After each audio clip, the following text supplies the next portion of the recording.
नमस्कार, जय हिंद। तो आइए आज हम समझते हैं कि समलंब क्या होता है तथा इसका क्षेत्रफल और परिमाप कैसे निकाला जाता है।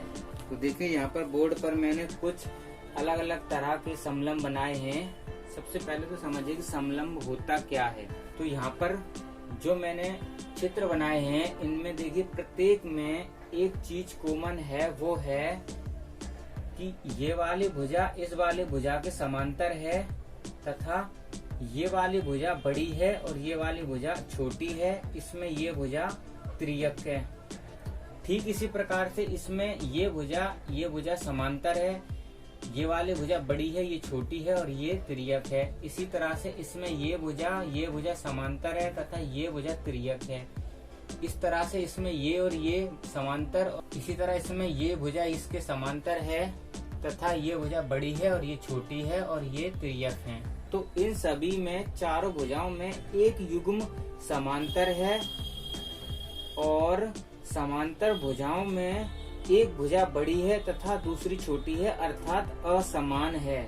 तो हम ये कह सकते हैं कि समलंब चतुर्भुज ऐसा चतुर्भुज होता है जिसमें चारों भुजाओं में से कोई भी एक युग्म समांतर होता है तथा जो युग्म समांतर होता है वो असमान होता है, अर्थात उसमें एक भुजा बड़ी होती है और दूसरी भुजा छोटी होती है। तो देखिए इसमें ये वाला युग्म समांतर है और ये भुजा छोटी है, ये बड़ी है, और इसमें देखिए ये वाला युग्म समांतर है। तो आइए अब हम देखते हैं कि इसका परिमाप और क्षेत्रफल कैसे निकाला जाता है। सबसे पहले इस समलंब को हम देखते हैं। तो इसमें अगर ये भुजा मैं मान लूं तो इस भुजा को मैंने अपनी तरफ से ड्रॉ कर लिया है। अब देखिए ये भुजा और ये भुजा समांतर है तथा बराबर भी हैं। तो अब हम क्या करते हैं कि यहाँ से यहाँ तक की जो दूरी है, ये देखिए ये त्रिभुज बन चुका है। तो ये वाली जो दूरी है इसको हम मानते हैं C, और यहाँ से यहाँ तक की जो दूरी है इसको हम मान लेते हैं, तथा यहाँ से यहाँ तक की जो दूरी है इसको हम मान लेते हैं H, और ये कुल दूरी इसको हम मान लेते हैं B।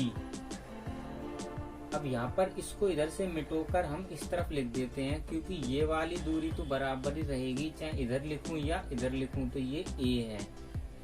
अब हम देखिए समलंब का क्षेत्रफल निकालते हैं। समलंब का क्षेत्रफल, तो देखिए त्रिभुज का क्षेत्रफल,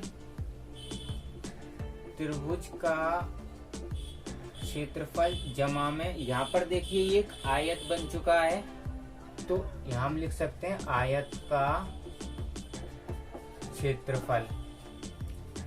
अब हमें पता है त्रिभुज का क्षेत्रफल क्या होता है, 1/2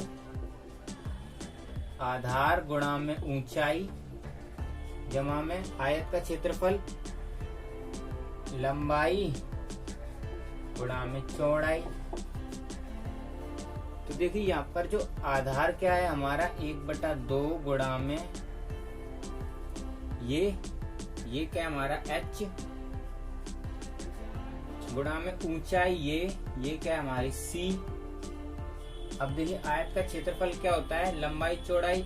तो मान लीजिए ये एक लंबाई और ये चौड़ाई, तो यहाँ पर क्या हो जाएगा H गुणा में A। अब यहाँ देखिए मान लीजिए कि ये लड़के वाले हैं और ये लड़की वाले हैं। अब इन दोनों परिवार को आपस में जोड़ना है, तो इन दोनों को जोड़ने के लिए कोई ना कोई एक मीडिएटर होता है, तो वो है हमारा H। देखिए दोनों में कौन कॉमन है, H। तो H को हम बाहर निकाल लेते हैं। अब यहाँ पर क्या बचेगा हमारा 1/2 गुणा में C जमा में यहाँ पर A। अब इसी को आगे देखेंगे तो H और यहाँ पर क्या हो जाएगा हमारा C जमा में 2A। अब H C जमा में 2A को हम लिख सकते हैं A प्लस A बराबर H। अब देखिए C plus A, C plus A, देखिए ये वाला हिस्सा A है, C प्लस A किसके बराबर है, ये B है ना, पूरा B के बराबर। तो ये तो हो गया हमारा B इतना हिस्सा और जमा में A मतलब देखिए यहाँ भी इतना हिस्सा, तो यानी कि ये पूरा हिस्सा जमा में ये वाला हिस्सा। तो ये देखिए यहाँ पर आ गया A। ये हमारा आ चुका है समलंब का क्षेत्रफल। ठीक, तो अब देखिए ये क्या है, B जमा में A। अब B क्या है, ये वाली भुजा, और A क्या है, ये वाली भुजा। तो ये हम कह सकते हैं कि समांतर भुजाएं आपस में जुड़ रही हैं। इसी तरह से यहाँ पर देखिए 2 और आएगा, तो यहाँ पर भी 2।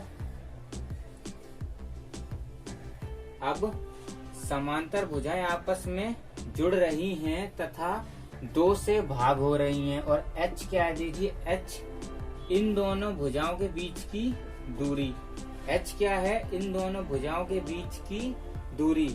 तो हम ये कह सकते हैं कि जो समलंब का क्षेत्रफल है वो क्या होगा हमारा, समांतर भुजाओं के योग का आधा, यही होगा। समांतर भुजाएं यानी कि A और B और उनका आधा गुणा में क्या हो जाएगा हमारा H। और H क्या है, इन दोनों के बीच की दूरी यानी कि समांतर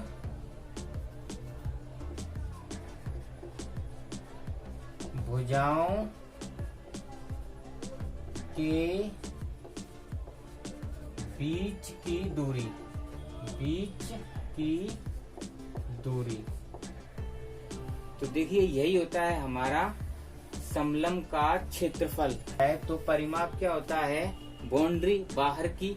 तो मान लीजिए ये बड़ कैपिटल A, ये मान लीजिए कैपिटल B, ये कैपिटल C और इधर वाली भुजा कैपिटल D।